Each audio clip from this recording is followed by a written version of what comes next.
Thanks for tuning in to leftcoastnews.net. News and information from the wacky, sometimes communist, liberal west coast of the United States. For more, visit leftcoastnews.net.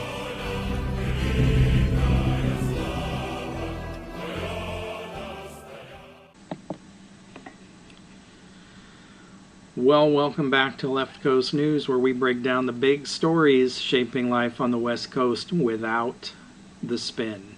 Today we're tackling a story with massive implications for everyday Californians: the pending closure of Valero's Benicia oil factory and what it says about economic policy, regulation, and leadership in the great state, the golden state of California. Let's start with the basics. In April of this year, Valero Energy, one of the largest refinery operations in the United States, announced it will cease operations at its Benicia oil refinery by April 2026.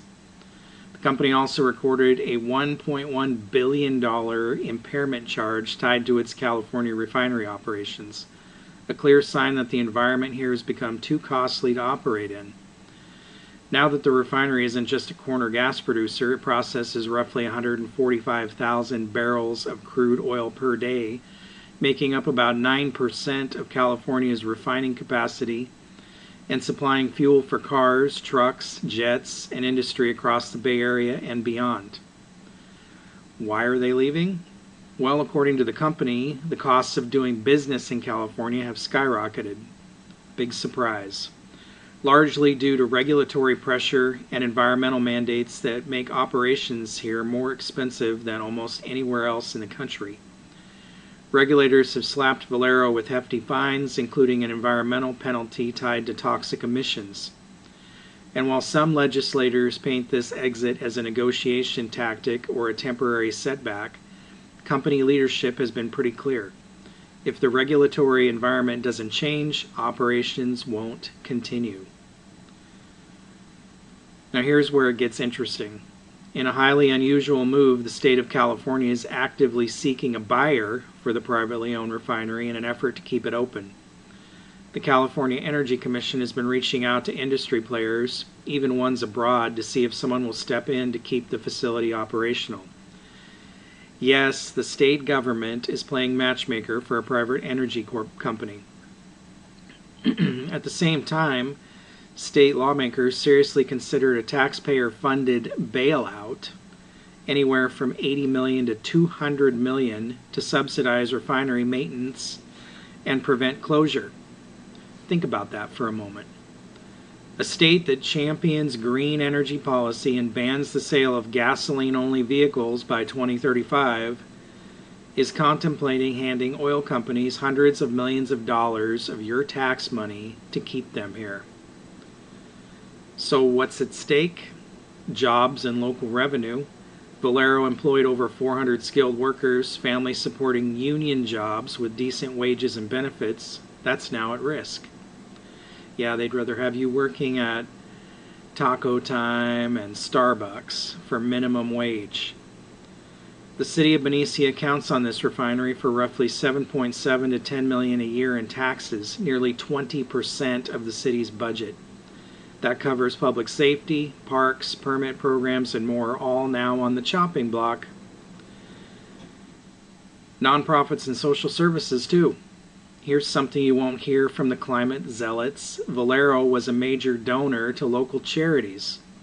Since 2000, the company has given more than $77 million to shelters, food banks, children's education programs, and community services.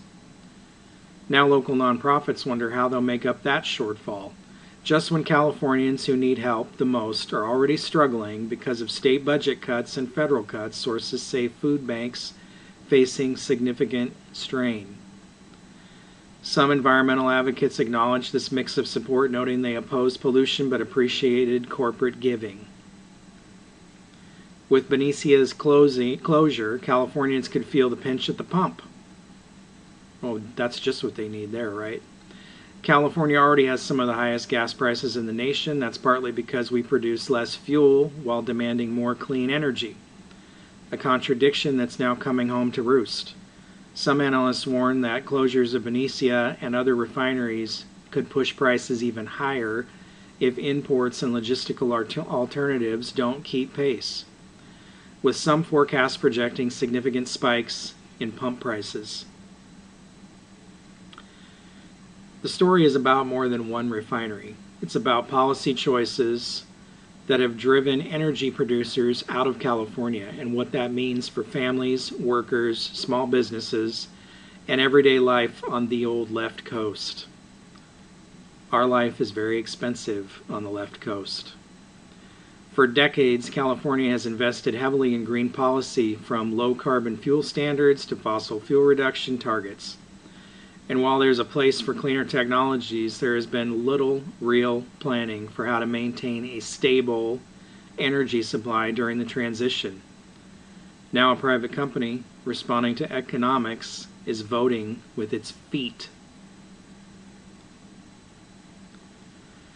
Whether you agree with environmental goals or not, this outcome shows clearly: policy without pragmatic planning has real costs. Keep voting blue, California.